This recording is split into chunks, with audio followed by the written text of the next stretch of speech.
श्री शिवाय नमस्तुभ्यम। राधे राधे भक्तों, क्या आप जानते हैं कि वैशाख मास की शुक्ल द्वादशी का एक छोटा सा पुण्य भी मनुष्य के जीवन को बदल सकता है।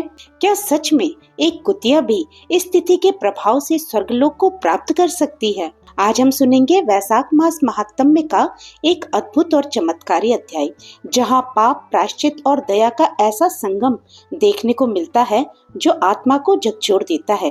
तो आइए श्रद्धा और भक्ति के साथ सुनते हैं वैशाख शुक्ल द्वादशी की ये पावन कथा। श्रुतिदेव जी महाराज कहते हैं कि जो मनुष्य अक्षय तृतीया को सूर्योदय काल में प्रातः स्नान करते हैं और भगवान विष्णु की पूजा करके कथा सुनते हैं, वे मोक्ष के भागी होते हैं। जो इस दिन श्री मधुसूदन भगवान की प्रसन्नता के लिए दान करते हैं, उनका ये पुण्य कर्म भगवान की आज्ञा से अक्षय फल देने वाला होता है। वैशाख मास की पवित्र तिथियों में शुक्ल पक्ष की द्वादशी समस्त पाप राशि का विनाश करने वाली है। शुक्ल पक्ष की द्वादशी को योग्य पात्र के लिए जो दान किया जाता है, उसके एक एक दाने में कोटि कोटि ब्राह्मण भोजन का पुण्य मिलता है। शुक्ल पक्ष की एकादशी तिथि में जो भगवान विष्णु की प्रसन्नता के लिए जागरण करता है, वो जीवन मुक्त होता है। जो वैशाख की द्वादशी तिथि को तुलसी के कोमल दलों से भगवान विष्णु की पूजा करता है, वो समूचे कुल का उद्धार करके वैकुंठ लोक का अधिपति होता है। जो मनुष्य त्रयोदशी तिथि को दूध, दही, शक्कर, घी और शुद्ध मधु, इन पांचों चीजों से भगवान विष्णु की प्रसन्नता के लिए उनकी पूजा करता है तथा जो पंचामृत से भक्ति पूर्वक भी हरि को स्नान कराता है, वह संपूर्ण कुल का उद्धार करके भगवान विष्णु के लोक में प्रतिष्ठित होता है। जो सायंकाल में भगवान विष्णु की प्रसन्नता के लिए शरबत दान देता है, वह अपने पुराने पापों को शीघ्र ही त्याग देता है। वैशाख शुक्ल द्वादशी में मनुष्य जो कुछ भी पुण्य करता है, वह अक्षय फल देने वाला होता है। जो फल गंगा पर ग्रहण के समय सहस्त्र गौ दान करने से मिलता है, वही वैशाख मास में द्वादशी के दिन योग्य ब्राह्मण को अर्पण करने से होता है। जो शुक्ल पक्ष की द्वादशी के दिन एक चुटकी अन्न भी सुपात्र ब्राह्मण को देता है, उसे कोटि ब्राह्मण को भोजन कराने का फल मिलता है। जो मधु सहित तिल के पात्र का दान द्वादशी के दिन करता है, वह संपूर्ण बंधनों से छूटकर विष्णु लोक को चला जाता है। शुक्ल पक्ष की एकादशी के दिन जो रात्रि जागरण करता है, वो जीते जी ही मुक्ति पाता है और उससे सब देवता प्रसन्न रहते हैं। अब मैं इस विषय में तुम्हें एक प्राचीन इतिहास बताता हूँ, तुम ध्यान से सुनो। प्राचीन काल में कश्मीर देश में देवव्रत नामक एक ब्राह्मण थे। उनकी सुंदर रूप वाली एक कन्या थी जो मालिनी नाम से प्रसिद्ध थी। ब्राह्मण ने कन्या का विवाह सत्यशील नामक बुद्धिमान द्विज के साथ कर दिया।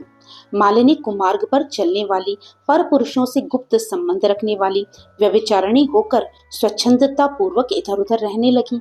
वो केवल अपनी इच्छाओं को पूरा करने के लिए, अपने सुख के लिए और आभूषण धारण करने के लिए पति का जीवन चाहती थी। वो अपने पति की शुभचिंतक नहीं थी। सभी जाति के मनुष्य शरणागत के रूप में उनके यहाँ ठहरते थे।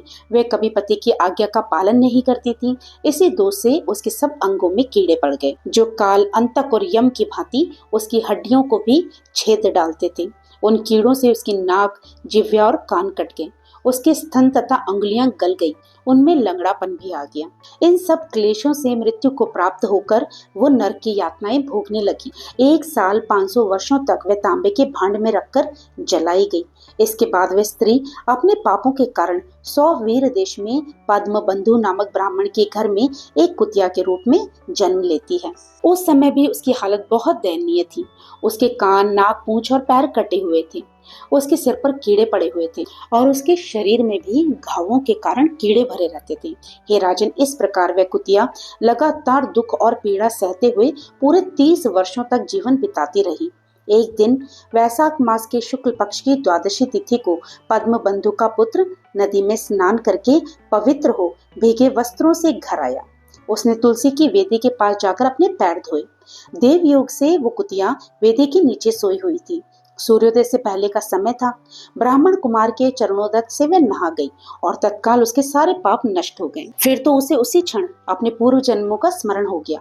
पहले के कर्मों की याद आने से वो कुतिया तपस्वी के पास जाकर मनुष्य की भाषा में दीनता पूर्वक पुकारने लगी और बोली, हे मुनि, आप मेरी रक्षा करें, आप मेरी रक्षा करें, हे मुनि, आप मेरी रक्षा करें। उसने पद्म बंधु मुनि के पुत्र को अपने पूर्व जन्म के बुरे आचरणों का पूरा वृत्तांत सुनाया और कहा, हे ब्राह्मण, जो कोई युवती पति के ऊपर वशीकरण का प्रयोग करती है वह दुराचारणी मेरी ही तरह तांबे के पात्र में पकाई जाती है। पति स्वामी है, पति गुरु है और पति उत्तम देवता है। साध्वी स्त्री उस पति का अपराध करके सुख कैसे पा सकती है? पति का अपराध करने वाली स्त्री सैकड़ों बार पशु पक्षियों की योनि में और अरबों बार कीड़े की योनि में जन्म लेती है। इसलिए स्त्रियों को सदैव अपने पति की आज्ञा का पालन करना चाहिए। हे ब्राह्मण, आज मैं आपके सम्मुख आई हूँ। यदि आप मेरा उद्धार नहीं करोगे तो मुझे पुनः इस यातनापूर्ण घृणित योनि में आना पड़ेगा। हे विप्रवर, मुझ पापचारिणी को वैशाख शुक्ल पक्ष में अपना पुण्य प्रदान करके बार लीजिए। आपने जो पुण्य की वृद्धि करने वाली द्वादशी की है उसमें स्नान दान और अन्न भोजन कराने से जो पुण्य हुआ है उससे मुझ दुराचारिणी का भी उद्धार हो जाएगा। हे महाभाग, दीन वत्सल, मुझ दुखिया के प्रति दया कीजिए। आपके स्वामी जगदीश्वर जनार्दन दीनों के रक्षक हैं, उनके भक्त भी उन्हीं के समान होते हैं। दीन वत्सल, मैं आपके दरवाजे पर रहने वाली कुतिया हूँ, मुझ दीन के प्रति आप दया कीजिए, मेरा उद्धार कीजिए। उसके इस प्रकार के वचन सुनकर मुनि के पुत्र ने कहा, हे कुतिया, सब प्राणी अपने किए हुए कर्मों के फल भोगते हैं। जैसे सांप को दिया हुआ मीठा दूध भी सिर्फ विष की वृद्धि करता है, उसी तरह पापी को दिया हुआ पुण्य पाप ही बढ़ाने में सहायक होता है।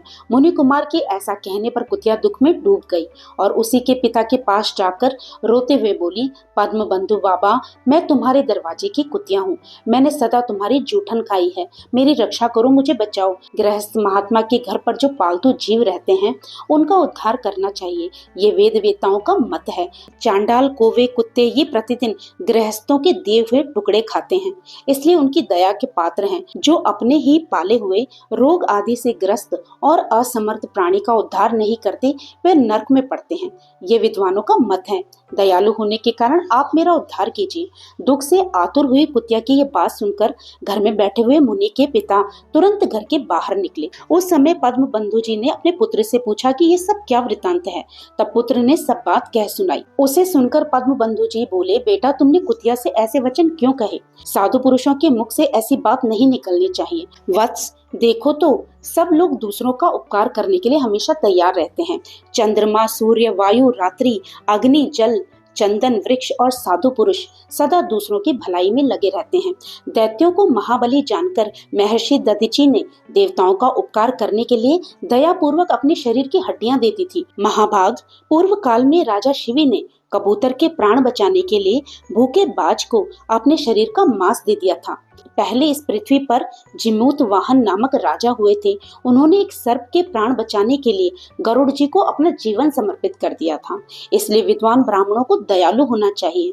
क्या इंद्रदेव शुद्ध स्थान में ही वर्षा करते हैं, अशुद्ध स्थान पर जल नहीं बरसाते?